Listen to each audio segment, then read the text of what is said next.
The iPod, I should say, has already taken over the portable music market. Well, now Apple looking to change the mobile phone business. Jerry Cobb on the money.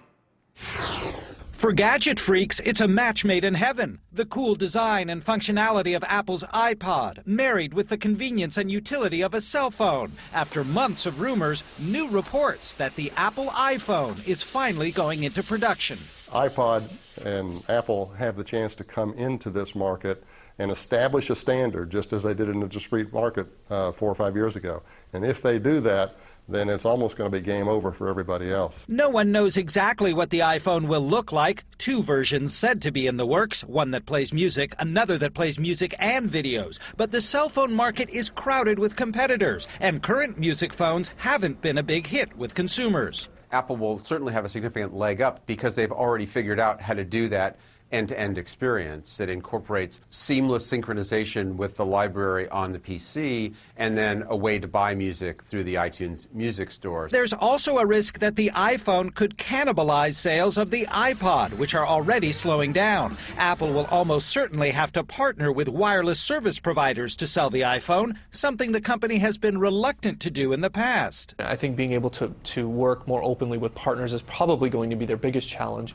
And given their move into the space, and combined with their other products, it's the typical challenges that they always face if you get into a situation where you have slowing consumer demand. According to the internet rumor mill, Apple chief Steve Jobs is expected to unveil the new iPhone at the upcoming Macworld conference in January. And if the company can capture just a couple % of the $200 billion cell phone market, that will be more than enough to move the needle on Apple's bottom line. On the money, Jerry Cobb, CNBC, Los Angeles. And let's get right to those Apple insiders. Tonight, what the bloggers think. Bob Ward, founder of LoopRumors.com. Arnold Kim, founder of MacRumors.com. Arnold, let's start with you. How real is this? Is this a sure thing or not?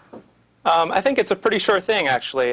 Rumors of the Apple iPhone have been ongoing for at least 5 years now, but I think the things that have brought it all together in the last 6 months are just an increasing number of reports from analysts and sources saying that the Apple iPhone is coming in probably the first half of 2007. Whether or not it comes at Macworld remains to be seen.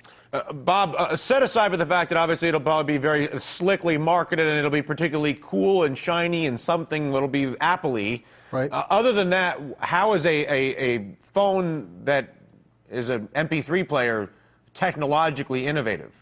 Well, I think that Apple has been traditionally innovative, and everything that they've done, most everything that they've done has been a huge success. And I think that the iPhone will be no exception. Other than their computers. Well, other than which has a 95% lack of market saturation and is now benefiting from the fact that the iPod is a success. And you could argue, were it not for the iPod, the computer business would have been relegated to the graphics design world forever. Well, I'm not so sure about that, but we can disagree. Well, I mean, we can look at the numbers. It's 95% of the computers in the world are not Apple computers, right? Well, that's Is that true, a fact or not? That is a fact. Right. So, but iPod has been a huge success. I'm kind of curious what it is about an iPhone, other than the fact that it's cool and it's from Apple, that makes it technologically interesting. Well, I think that Apple is an innovative company, and anything that they come out with is innovative. So, other than the fact that, you're saying just because Apple is cool, so there's nothing that you know of about it other than the fact that Apple is cool. Let me answer your question. You asked me a question. Your answer is Apple is innovative. That's right, and you're saying that they don't have a big market share. I want to know what the innovation. No, here's my question, Bob. Let's try it again. Bob, let's try it again. What's the innovation on the phone? The innovation on the phone is that it will have. The rumors out there are that you'll be able to video conference, something that you can't do today. There's going to be, there's just so many different things out there. There's touchscreen patents out there. No other company out there is allowing you to have a touchscreen phone where you can do multiple touches at the same time. What do you say, Arnold? What do you think the innovation is going to be? Well, I mean, I think the main innovation, of course, is that it's going to be an iPod at the core, and there are over 60 million iPod owners, and or iPod sales, that is, but and I think a lot of those people do want something to eliminate a device that they have to carry around. So having an iPod phone simply makes sense for a lot of these people. And the iPod user interface is great. And there were MP3 players before the iPod, and then Apple came along, and with their interface and with their integration with iTunes, they really sort of stormed the market.